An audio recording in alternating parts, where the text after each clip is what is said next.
Toulouse, March 1969.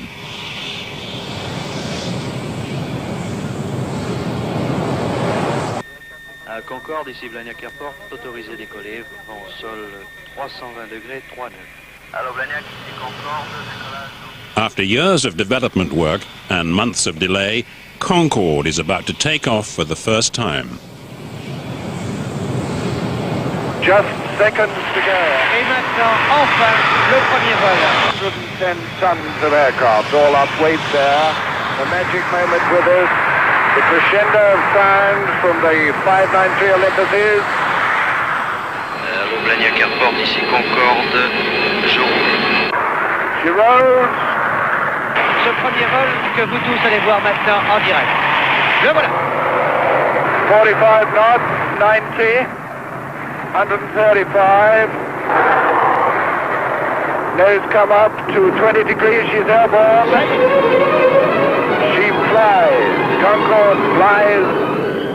But Concorde was not the world's first supersonic passenger jet to fly. She'd been beaten into the air by her Soviet rival. For the first time, secret history will tell the story of the Cold War race for supersonic supremacy, a battle fought in the sky by the world's top aircraft designers, and on the ground by secret agents working for the East and for the West. A battle which was to take its toll in lives when the Russian Concorde crashed in 1973 at the Paris Air Show in what we will reveal to be extraordinary circumstances.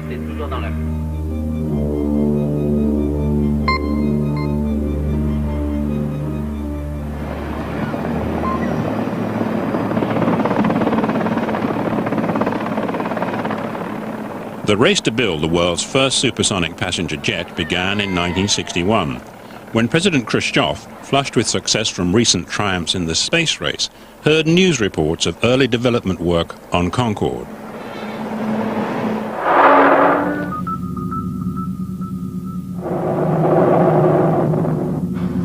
Good progress is being made on the Concorde supersonic airliner. The BAC Works at Filton near Bristol is the British design and manufacturing centre for the Concorde. Он бы отстал от Запада, но в Советском Союзе никогда не было принято. Поэтому если Запад уходит вперед, его отпускать нельзя.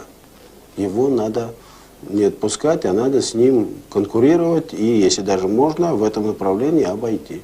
Такая была нам поставлена задача Хрущева.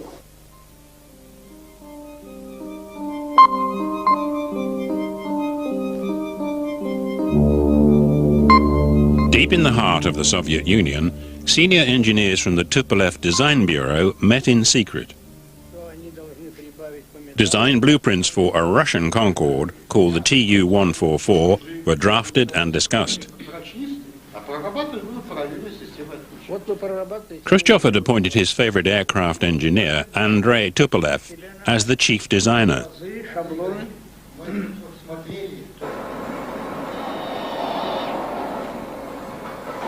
In the race to build the world's first supersonic passenger jet, international prestige was not the only thing at stake.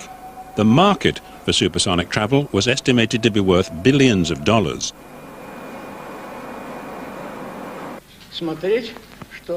In gunning for these rich prizes, the Russians lagged a long way behind the Concorde team. I would say as a rough estimate, maybe 2 years, 3 years, but further behind in some areas than others. They never closed the gap in engines because Stalin had decreed that computers were non-Marxist science. They never caught up with this in electronics. When it comes down to civil aircraft, airliners, they were at a great handicap because their main experience of airplanes was building aircraft for war. For Khrushchev and the powers in the Kremlin, there was only one way to catch up. They needed to get hold of Concorde's blueprints. The Soviet Union would have to cheat to win.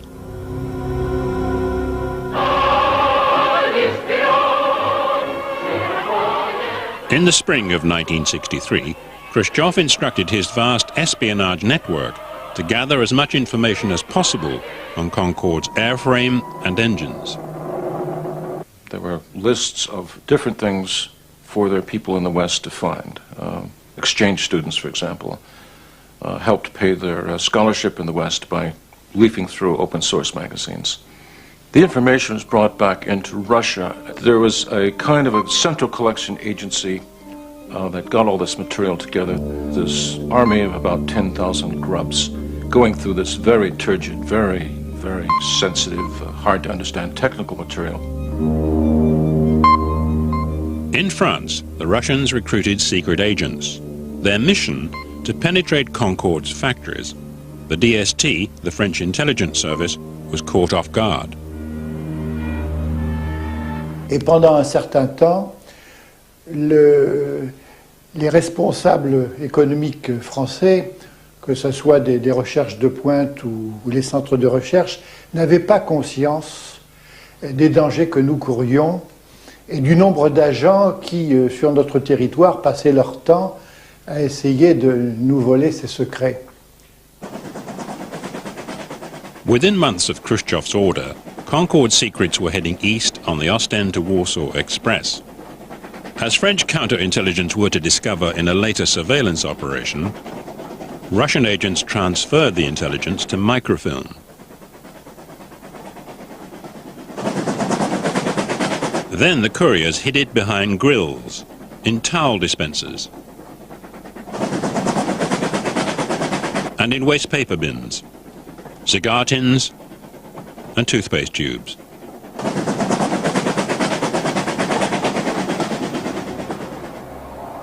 The secrets came from the very heart of Concorde's factories in France. It wasn't until the beginning of 1964 that the West woke up to the threat posed by Soviet penetration. The DST sounded the alarm. La DST a pris des contacts avec les chambres de commerce, avec les syndicats patronaux, avec les amicales patronales pour leur donner des informations, pour les mettre en garde et pour leur dire qu'ils ne devaient pas hésiter à s'adresser au service de sensibilisation de la DST lorsqu'ils avaient un problème ou lorsqu'ils avaient une inquiétude. The DST had itself been warned. Acting on a tip-off from MI6 and the CIA that Sergei Pavlov, chief of Aeroflot in Paris, was in fact a Soviet secret agent, they placed him under surveillance. Pierre Levégeois was one of the DST's agents assigned to watch Pavlov. Sa profession supposée de directeur de l'Aéroflot à Paris lui permettait d'approcher normalement tous les milieux aéronautiques, toutes les compagnies aériennes, et de créer des liens, bien entendu, avec Pierre ou Paul, d'une compagnie aérienne ou peut-être d'un organisme qui a à sa disposition des documents techniques particuliers, qui les a normalement pour son travail. At all hours, day or night, Levégeois and his team of watchers tracked Sergei Pavlov through Paris.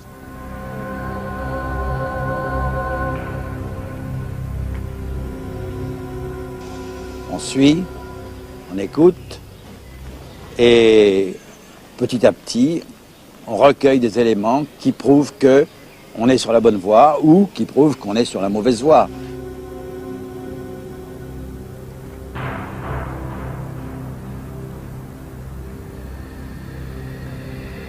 L'espion soviétique ne brusque jamais les choses.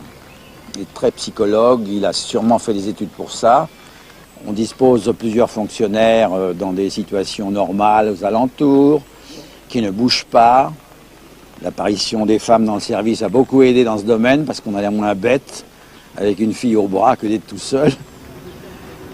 Et eh bien, on constate simplement. On one of his forays, Pavlov approached an airport worker at Le Bourget to obtain tire scrapings off the runway from Concorde testbed aircraft. With his guilt established, the DST played cat and mouse. They used the unsuspecting Pavlov to confuse the Russians. They fed him false intelligence. They brewed up in their laboratories, apparently, this marvelous rubber compound, something like bubble gum, previously unknown in the annals of industrial chemistry, and gave this to the Frenchman to pass on to his Soviet contact. And I've always had this picture of these poor Soviets out there in the steppes trying to reproduce this bubble gum and try to turn it into large tires for their SST and completely failing and being rather severely punished by their administrators and the entire system for their inability to make this stuff work. Pavlov had served his purpose for the DST. It was time to spring a trap. On the 1st of February 1965, he was due to meet a contact for lunch at La Flambée, a restaurant in the center of Paris. Et le restaurant a été surveillé par moi-même avec une dactylo du service, la plus sexy possible. Hélas, il n'y avait pas des tonnes de choix, mais enfin, on a quand même fait un tri. Et Pavlov est arrivé avec la personne dont je ne dis pas le nom. Et comme par hasard, il s'est assis à la table à côté de la mienne, juste en face de moi. Il a demandé une banane flambée. Et en français, c'est un jeu de mots. J'ai dit avec un air très amoureux à ma secrétaire dans l'oreille qu'il n'y a pas seulement la banane qui serait flambée dans 10 minutes. After a 2-hour lunch, Pavlov asked for the bill.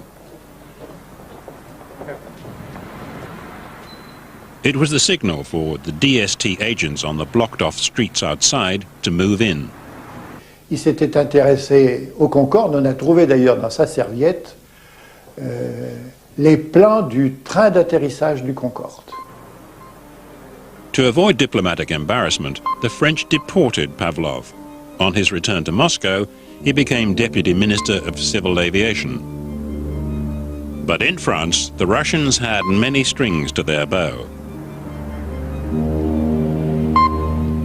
Smug with success after netting Pavlov, the DST were not aware that another Soviet agent was operating undercover.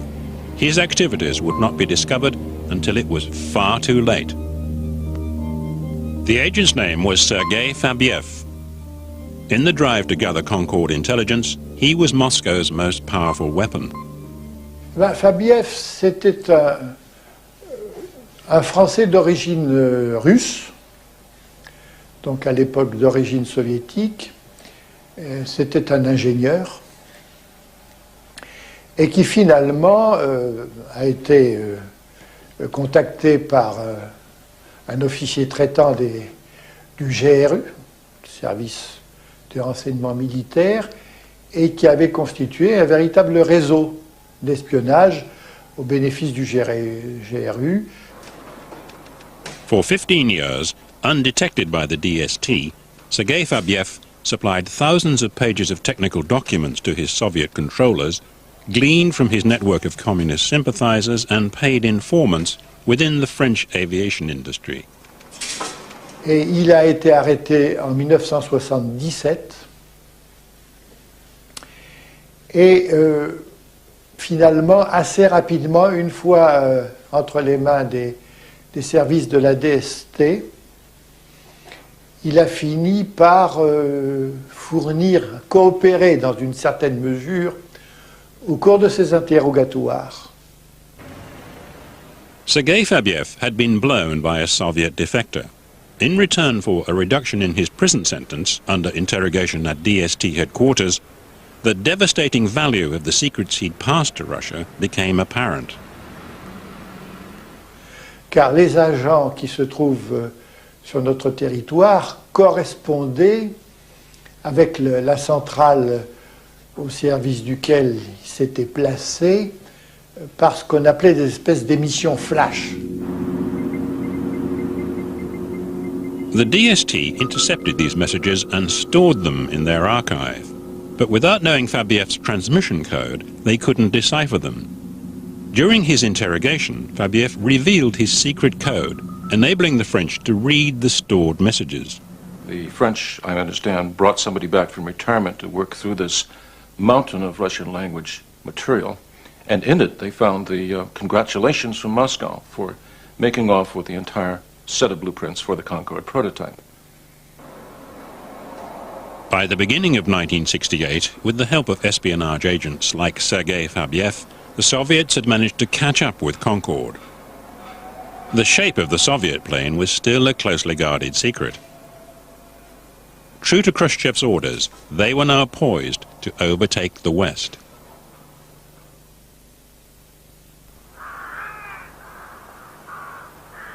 By the summer of 1968, the Soviet prototype was almost ready to fly. Ну, мы знали, что вот полет Конкорда намечен там на март-февраль 69-го года. И мы поэтому знали точно, что мы должны взлететь в 68-м. As 1968 drew to a close, the Russians pulled out all the stops. Как раз дни, которые мы проводили перед первым вылетом, это была очень напряженная работа. Я лично не выходил с нашей летно-испытательной базы в течение 7 дней. У меня были, так сказать, сроки работы иногда до 48 часов. On the 31st of December 1968, from the dark confines of its secret hangar, the Tu-144 emerged for its first flight.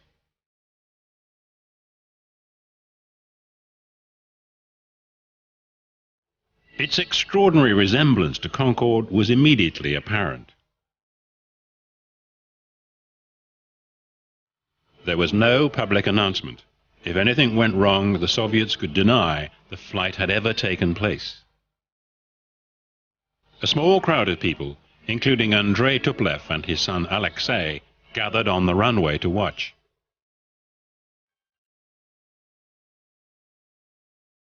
Я чувствовал себя хорошо.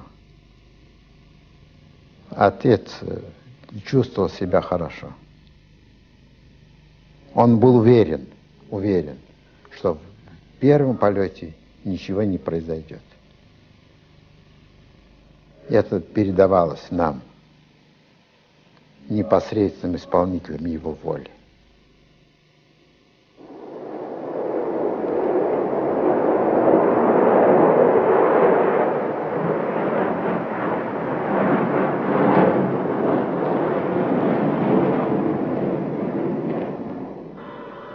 The Tu-144 made 3 passes over the airfield. It had beaten Concorde into the air by just 3 months.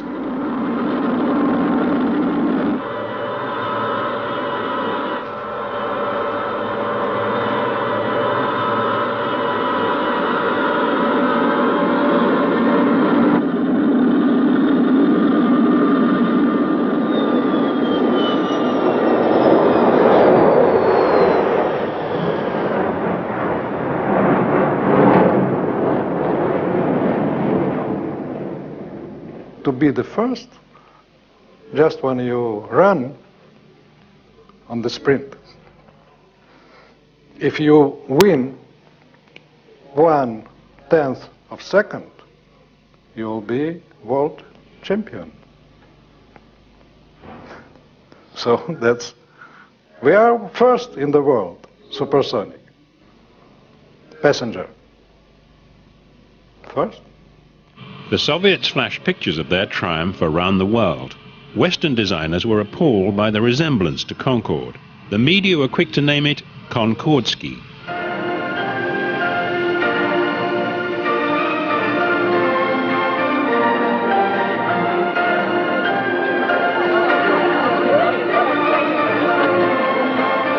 I mean, it was one of the most classic examples of industrial espionage in the history of modern aviation. On Concorde, we tested something like 200 different shapes before we decided on the final shape that was needed for the aeroplane. They certainly took advantage of all the preliminary work that we had done, and it doesn't half help if somebody else has done all the hard work for you. It was a Chinese copy of Concorde.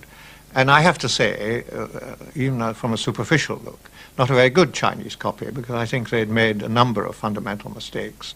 While GRU agent Sergei Fabiev had supplied the Soviets with the entire technical documentation for the Concorde prototype, the Russians were not able to make an exact copy from the plans.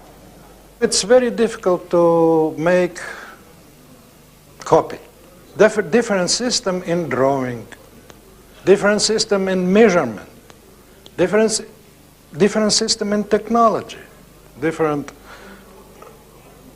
nuts, different bolts, screws, and so on and so on. It's, you cannot use it. They did not copy slavishly. They would do shunt engineering. They would go around the things that they could not do or could not copy. You don't need to make copy. You may have a sample, you may steal it, you may find it from the wreckage. If you have a sample, you have a characteristics. If you make the thing with similar characteristics, it looks and must be similar. But Concorde's wing was a highly sophisticated piece of engineering with curved edges crucial for its successful flight through enormous speed ranges. In attempting to match the characteristics of Concorde's wing, the Russians got their wing wrong. That shape was totally new, and Concorde's worked and theirs didn't. In what way did theirs not work? Because it didn't create the anticipated lift and stability throughout the speed range. If you take an ordinary airplane wing, if the airplane is at too high an angle, then the flow of the wing breaks down, and it breaks down in an uncontrollable fashion, and the airplane literally falls out of the sky. On Concorde, what we found, and it was partly good luck, but a great deal of it good judgment and knowledge of what happens to airflows, was that with that very narrow wing and the swelling out to the back, we created a large vortex over the top of the wing, and it produced a great deal of lift over the wing. And that is why Concorde lands at such a high angle. It lands at such a high angle in order to generate this vortex. And that's why you need the drooping nose so the pilot can see out. The great secret of Concorde, there are two great secrets. One is this combination of a very slender, very narrow wing at the front end and this wider wing at the back, combined with the vortex, meant that we had a wing design which would be efficient at supersonic speeds and could be safely landed on existing airfields. In failing to achieve the necessary lift through the speed range with the wing on their prototype, the Russians had no option but to go back to their drawing boards and start again. While Tupolev and his team redesigned and rebuilt their prototype, Concorde, in a series of photo opportunities and test flights, showed off to the world. This was the first time two Concordes had appeared together.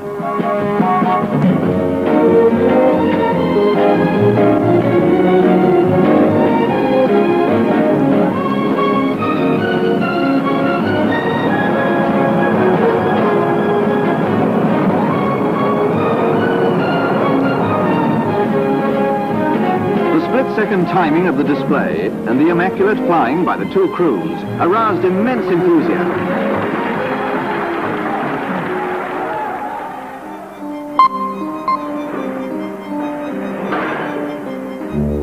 5 years after Konkordsky's first flight, a completely redesigned Tu-144 was now ready for its first appearance in the West. As a solution to the problem of lift across the speed range, the Soviets had come up with a design feature which owed nothing to Concorde. Canard or moustache, two little insect wings behind the cockpit. Konkordsky was now ready to take on Concorde. The new plane made its first appearance in the West at the 1973 Paris Air Show.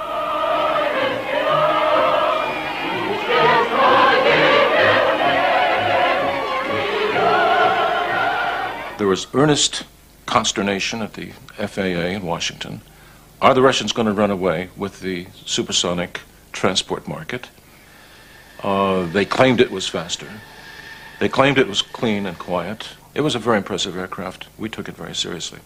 Competition between two airplanes was very well founded. I mean, they were both supersonic airliners. They were both, in 1973, both hoping to go into service, both hoping to carry passengers in large numbers. The Tu-144 was a larger airplane, carried more. And the world at that time didn't know which was going to be the better one. Like two supersonic gladiators, they would now battle it out in the sky. On the third day of the show, Concorde flew first. The Paris Air Show in '73, I'd sort of likened to a coming-out ball. We had the two highly prepared, prompt young debutantes coming onto the world stage. It was a crucial time for the French and British. This was a symbol of Anglo-French cooperation with very dramatic political overtones, the sense that we are entering the EEC, the French are embracing the British. There's just a great deal of interest and excitement.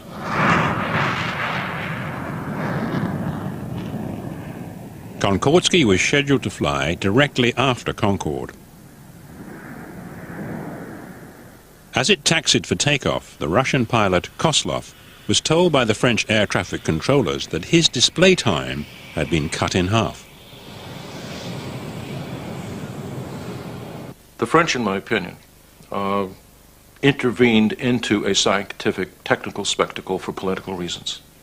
This was a major piece of French prestige and honor. I think they simply wanted to showcase their bird. They wanted to show it off to the world and to push the Russians in the background. André Turcat and his chief mechanic watched the Tu-144's display. Nous avons vu de très près toute l'évolution, toute la présentation de l'avion, qui, je dois dire, a été très bien faite. En particulier un virage de 360 degrés au-dessus de la piste, à bonne inclinaison, qui était d'une régularité parfaite. Après ce dernier passage, ils ont fait une montée assez forte, mais très raisonnable. John Farley and his co-pilot Andy Jones were also watching. Because there was no cloud, he could go up and up and up, and I don't know, 3,500, 4,000 feet this thing was just going up, looking at it as we were, going away from us like this. And then suddenly, it just very abruptly levelled off. I mean, really violently. And it is something that you never see big aeroplanes do, really violently change their pitch attitude. And both Andy and I went, oh.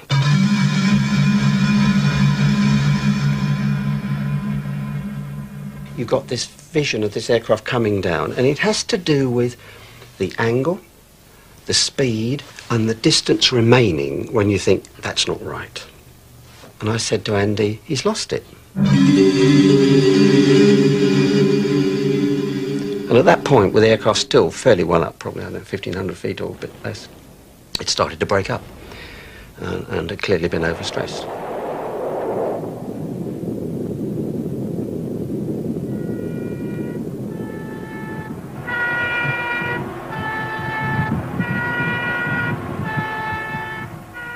Six Soviet crew members and 8 French citizens died. One little boy playing in front of his home was decapitated by a piece of flying debris. 2 other children were also killed. Sa maison, elle est anti-voisin, hein. Mes enfants, ils étaient sur le talus. Et puis j'avais mon autre petite fille qui était dans la maison. J'en ai 3 qui étaient sur le talus. Ils sont blessés. J'ai ma belle-fille qui est blessée, mon petit garçon qui est blessé, puis ma belle-fille. 60 people were seriously injured and 15 houses totally destroyed. They did not come clean. To this day, there has not been a full explanation of what really happened, at least from government sources. It is my view that the Soviets and the French authorities cut a deal.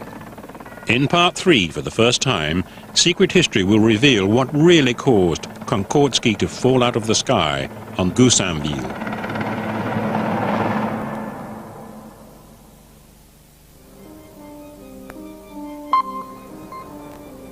One year after Konkordsky crashed at Le Bourget, the French and Soviet governments issued a surprisingly short statement. They concluded that it was impossible to determine what had caused the plane to crash. To this day, the Commission of Inquiry's report into the accident remains secret. Among other mysteries, the black box had apparently been destroyed in the accident. I've never heard of a black box being destroyed. You have an aircraft that has broken up in the sky. And it's just like throwing things out from 1,000 feet up. They just fall down. It's not like the aircraft plunging in one piece at 400 miles an hour straight into the ground, you know, when you could believe that recorders and so on get badly damaged in the bottom of the crater. Nearly 25 years after the event, it's now possible to reveal what caused the Tu-144 to crash on Goussainville.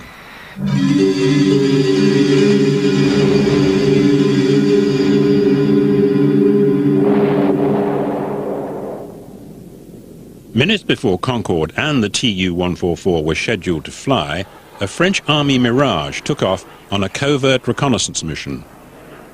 A surprising departure, since at international air shows, competing pilots expect to have the skies to themselves.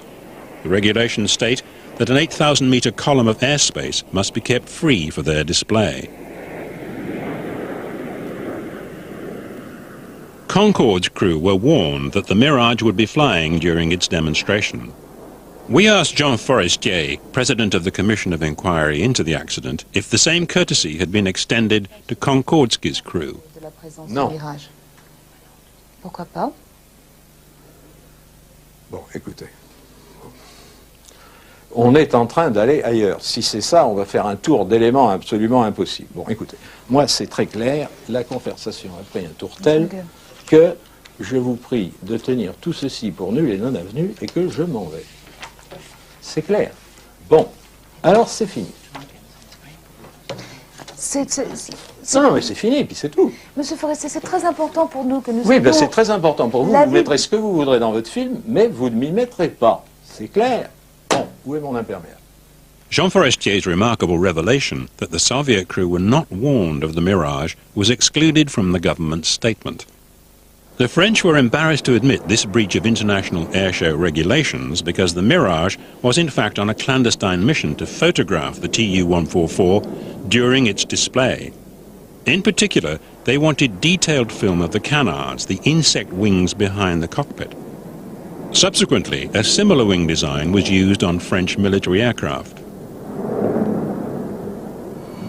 Flying at a height of approximately 4,000 feet, in and out of the cloud, the Mirage tracked the Tu-144 through its routine.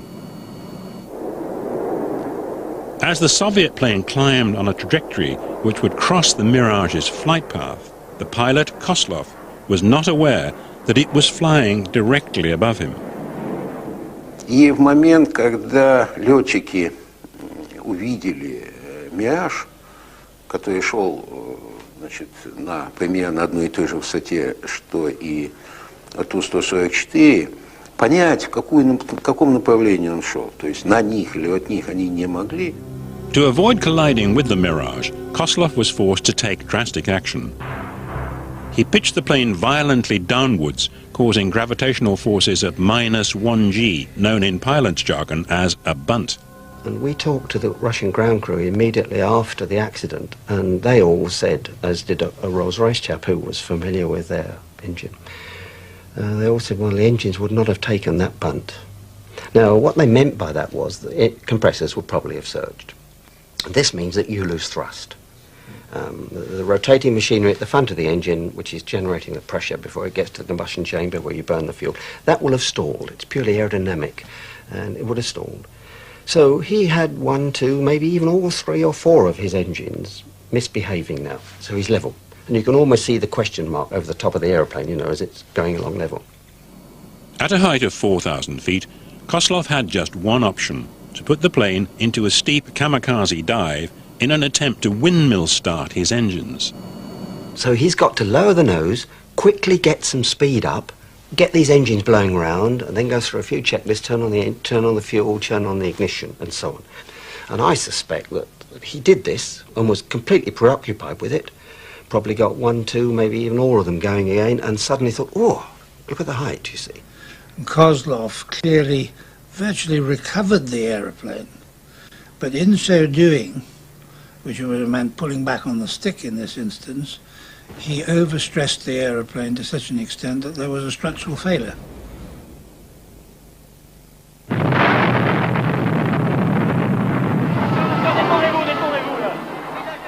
Secret History's investigations have revealed that the French and Soviet governments colluded to cover up the cause of the crash. With 8 French citizens killed on the ground, the French government did not want the world to know that the Mirage jet, in the course of its covert mission, was the precipitating cause of the accident. The official statement failed to explain why the Mirage was flying in the Tu-144's airspace. Claiming there was no real risk of a collision between the two aircraft, it implied human error on the part of the Soviet pilot. Jean Forestier returned to defend the statement. Le communiqué officiel, excusez-moi, et je reprendrai les termes du communiqué officiel, parce que je n'ai pas envie de m'égarer, bien que l'enquête ait établi qu'il n'existait aucun risque réel de collision entre les deux appareils, le pilote soviétique est susceptible d'avoir été surpris. But the official statement concealed crucial evidence which proved that far from overreacting, the Soviet pilot was forced to take evasive action. Krupyansky, a member of the Russian accident investigation team, has agreed to break ranks. Ну, комиссии ведь как обычно происходит, аварийные комиссии. Собирают все останки, пытаются выкладывать самолет на какой-то площадке, понять, где произошло разрушение, как оно происходило. Вот мы этим вопросом занимались. А параллельно, значит, занималась другая комиссия, летная. И там были представлены фотографии с «Миража». Потом было радиолокационное поле представлено. Там тоже было видно сближение. In Moscow, the authorities also had reason to collaborate in a cover-up. The Tu-144 had suffered a system failure at the top of its dive at -1G and structural failure at the bottom of its dive at 5G. Its rival would have survived a similar maneuver. In the case of Concorde, the limits were, in the positive G sense, 5 plus a margin, which I think brought it nearly up to 7. And certainly it was -1G and a bit. And all the structure and the systems were designed within that parameter of G. Behind the scenes, the Russians agreed to spare the French the embarrassment of blowing the whistle on the Mirage's covert mission, providing the French agreed to keep Konkordsky's reputation intact by stating there was nothing wrong with the technical functioning of the aeroplane.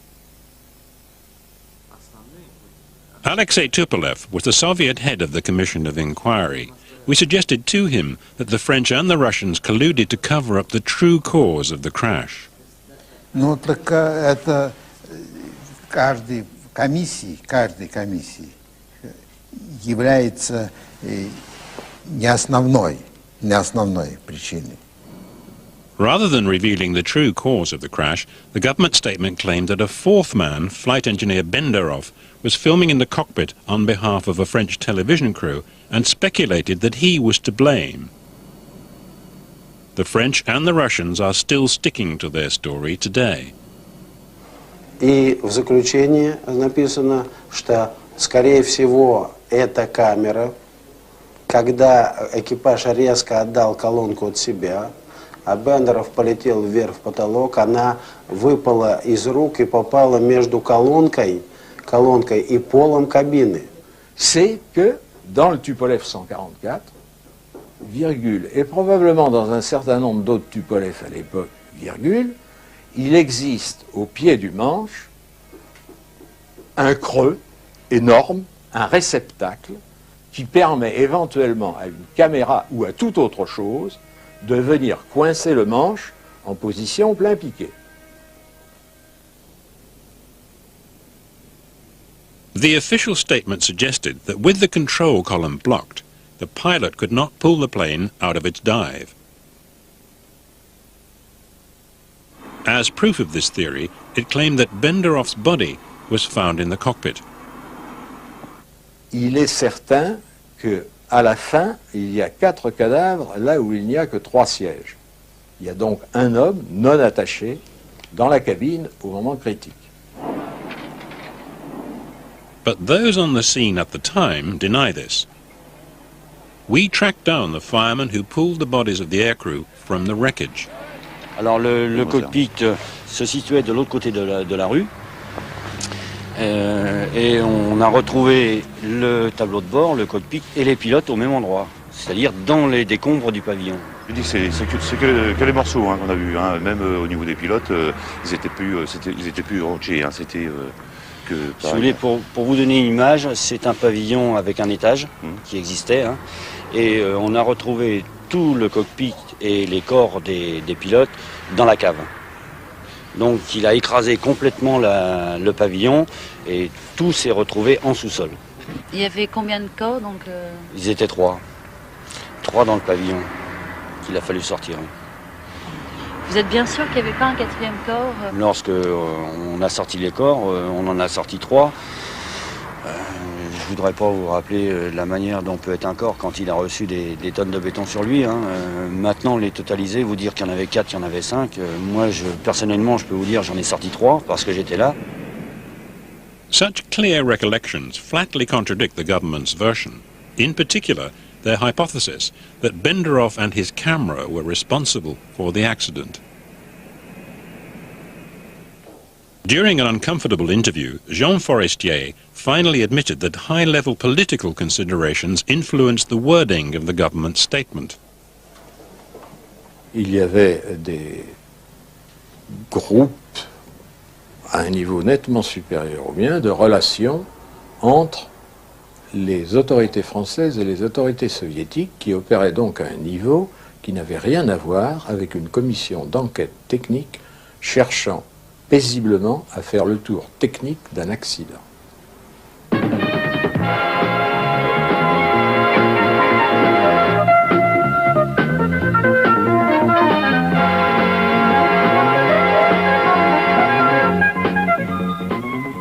In the race to enter commercial service, as the Russians struggled to come to terms with what had happened at the Paris Air Show, for the time being the field was clear for Concorde.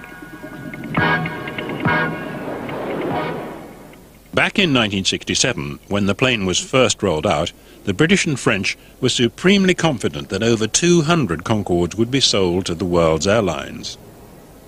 At the ceremony, the majority of the Concorde customer airlines were represented by senior captains and stewardesses. Options taken on Concordes by the world's major airlines represent a potential sales value of hundreds of millions of pounds. Supersonic stewardesses in their varied and colourful uniforms.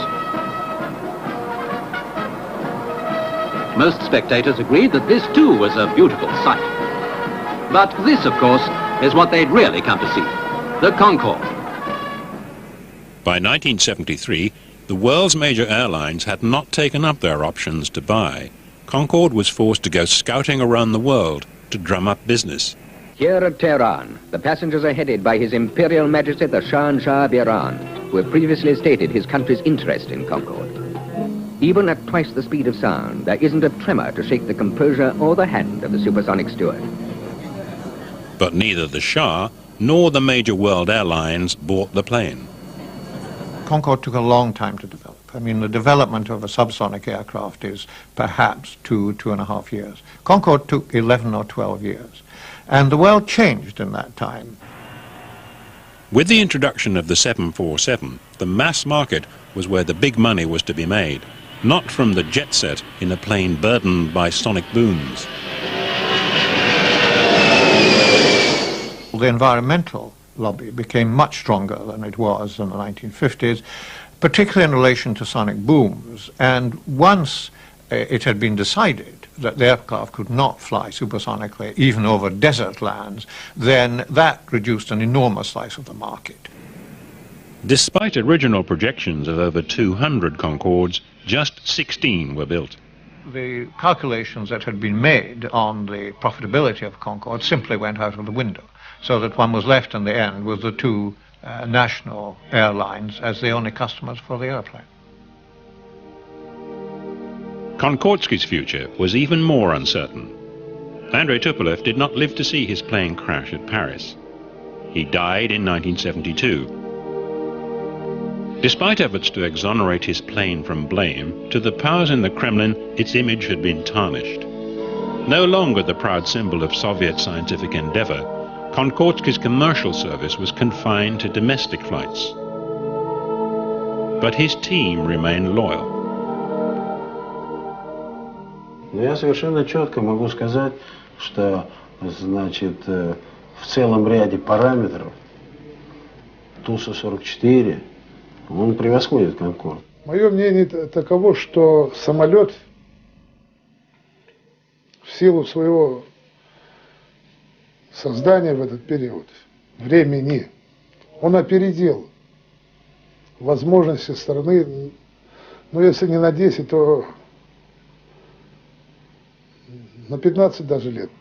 At the end of the 1970s, after just 103 passenger-carrying flights, Konkordsky was withdrawn from commercial service. The political will had gone, and it was too expensive to run.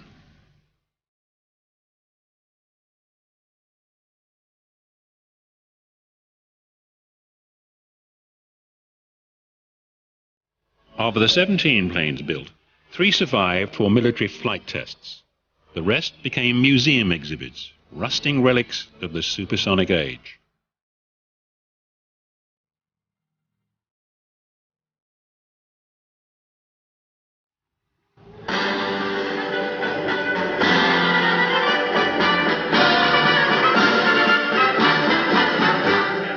But earlier this year, in a twist resonant with irony, Konkordsky, a supersonic phoenix, rose from the ashes.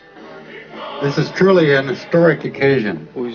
Being able to share our joy in this remarkable aircraft provides visible evidence of a new period of cooperation in aeronautics between Russia and the United States. American choose our Tupolev 144 for flying laboratory for the second generation SST.